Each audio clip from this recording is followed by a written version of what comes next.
ಕ್ರಿಸ್ತದನಿ ಆಗು ಹೋಗುಗಳ ನಡುವಿನ ಜೀವದಲ್ಲಿ. ಇಂದಿನ ವಿಶೇಷತೆ ಭಾರತದ ಪ್ರಪ್ರಥಮ ಮಹಿಳಾ ಸಂತಳಾದ ಸಂತ ಅಲ್ಫೋನ್ಸರವರ ಸ್ಮರಣೆ.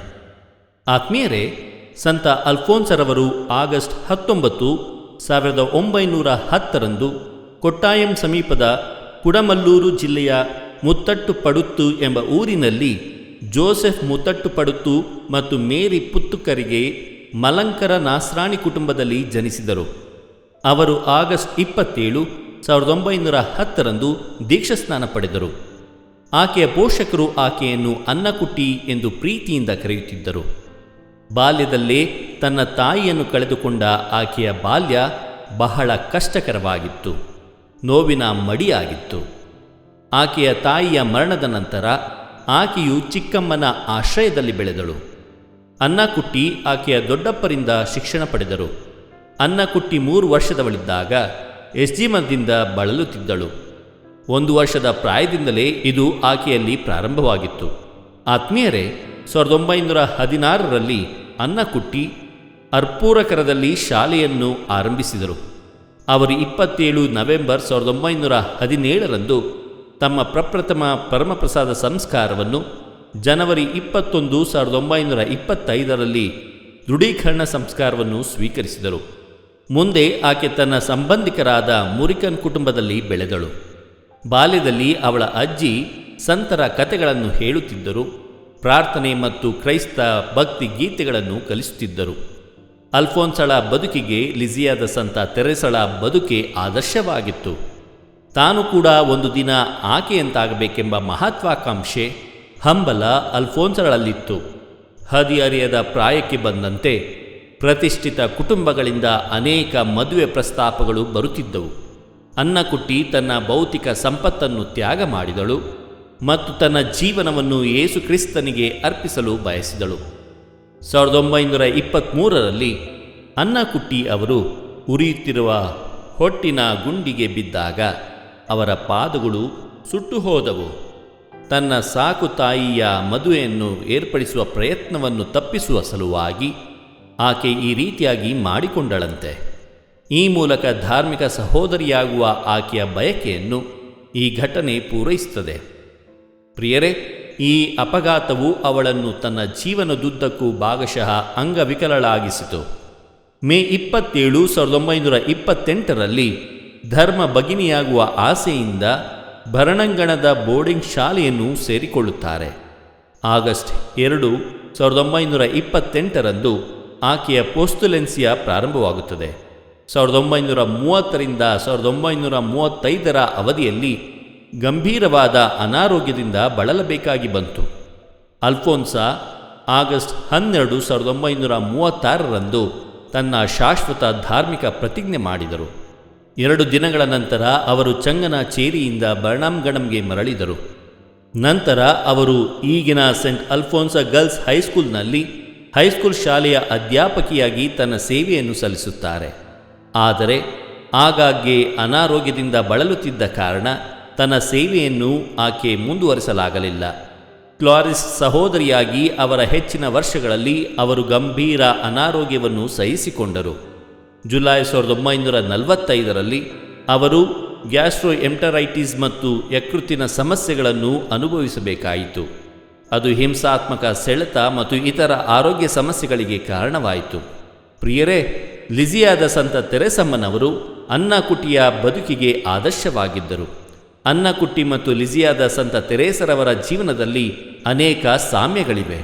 ಯಾವುದೇ ಕೆಲಸ ಅತ್ಯಂತ ಕಿರಿಯದಾದರೂ ಸರಿ, ದೈವ ಪ್ರೀತಿಗಾಗಿ ಮಾಡುವುದನ್ನು ಸಂತ ತೆರೇಸಮ್ಮನವರಿಂದ ಅವರು ಕಲಿತುಕೊಂಡರು.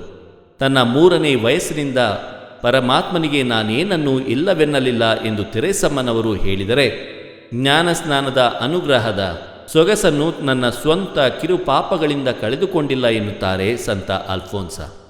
ಆದರೆ ಇವರಿಬ್ಬರ ಆಧ್ಯಾತ್ಮಿಕ ದೃಷ್ಟಿಕೋನದಲ್ಲಿ ಬಲವಾದ ವ್ಯತ್ಯಾಸವಿದೆ.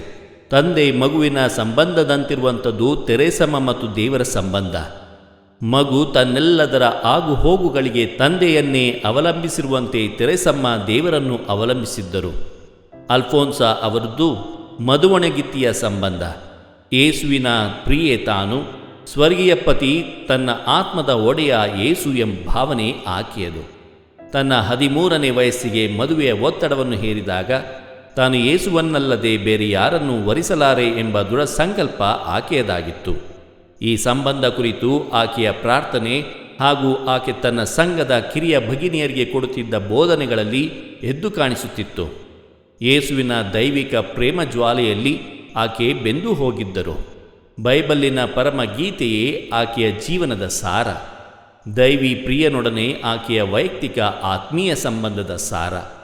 ಪ್ರಿಯರೇ, ಸಂಕಷ್ಟಗಳನ್ನು ಅನುಭವಿಸಲು ಆಕೆಗಿರುವ ಸೆಳೆತಕ್ಕೆ ಮೂಲ ಯೇಸುವಿನಲ್ಲಿರುವ ಅನುರಾಗ. ಯೇಸುಸ್ವಾಮಿ ಮಾನವ ಕುಲದ ತನ್ನ ಪ್ರೇಮವನ್ನು ಸಂಕಟಮಯವಾದ ಶಿಲುಬೆಯ ಮರಣದ ಮೂಲಕ ತೋರಿಸಿದರು. ಅಲ್ಫೋನ್ಸರವರ ಯೇಸು ಪ್ರೇಮದ ಸಾಕ್ಷಿ ಎಂದರೆ ಯೇಸುವಿನ ಪ್ರೀತಿಗಾಗಿ ಎಲ್ಲ ಸಂಕಟಗಳನ್ನು ತಾಳ್ಮೆಯಿಂದ ಅನುಭವಿಸಿದುದು, ಸಹಿಸಿದುದು. ಸಾಲದು, ಇಷ್ಟೇ ಸಾಲದು, ಇನ್ನೂ ಹೆಚ್ಚು ಸಂಕಟಗಳು ಬರಲೆಂಬುದು ಆಕೆಯ ಆಶಯ. ಯೇಸುಸ್ವಾಮಿಯು ಆಕೆಯನ್ನು ಆಧ್ಯಾತ್ಮ ಐಕ್ಯತೆಯ ಹಂತಕ್ಕೇರಿಸಿ ಸಂಕಷ್ಟಗಳಲ್ಲೂ ಆನಂದದ ಸವಿಯನ್ನು ಉಣ್ಣುವಂತೆ ಮಾಡಿದ್ದರು. ಅದನ್ನೇ ಶಿಲುಬೆಯ ಸಂತ ಯೋವಾನ the wine cellar of perfect clarity, ಅಂದರೆ ಅನುಕಂಪದ ದ್ರಾಕ್ಷರಸ ಸಂಗ್ರಹದ ನೆಲಮಾಳಿಗೆ ಎನ್ನುತ್ತಾರೆ. ಇತರ ಆಧ್ಯಾತ್ಮ ಯೋಗಿಗಳಂತೆ ಈಕೆಯು ಆಧ್ಯಾತ್ಮದ ವಿವಿಧ ಹಂತಗಳನ್ನು ದಾಟಬೇಕಾಗಿತ್ತು. ಆಧ್ಯಾತ್ಮದ ಬರದ ಕಾರ್ಗತ್ತಲಲ್ಲಿ, ಆತ್ಮ ಸಂಕಟದ ದಾರಿಯಲ್ಲಿ ಆಕೆ ಕ್ರಮಿಸಬೇಕಿತ್ತು. ದೇವರ ದರ್ಶನವಿಲ್ಲದ ಆ ನೋವು ಆಕೆಯಿಂದ ಆ ಕ್ರಂದನವನ್ನು ಹೊರಹೊಮ್ಮಿಸುತ್ತಿತ್ತು. ಶಿಲುಬೆಯ ಸಂತ ಯೋವಾನ ಹೇಳಿದಂತೆ, ಓ ದಾರಿದೀಪವಾದ ಕಾರ್ಗತ್ತಲೆ, ಅರುಣೋದಯಕ್ಕೂ ಮಿಗಿಲು ನಿನ್ನೀ ಸೊಗಸು. ಪ್ರಿಯ ಪ್ರೇಯಸಿಯನ್ನು ಒಗ್ಗೂಡಿಸಿದ ರಾತ್ರಿಯೇ, ಪ್ರಿಯೆಯನ್ನು ಪ್ರಿಯತಮನನ್ನಾಗಿಸಿ ಪರಿವರ್ತಿಸಿದ್ದಿ.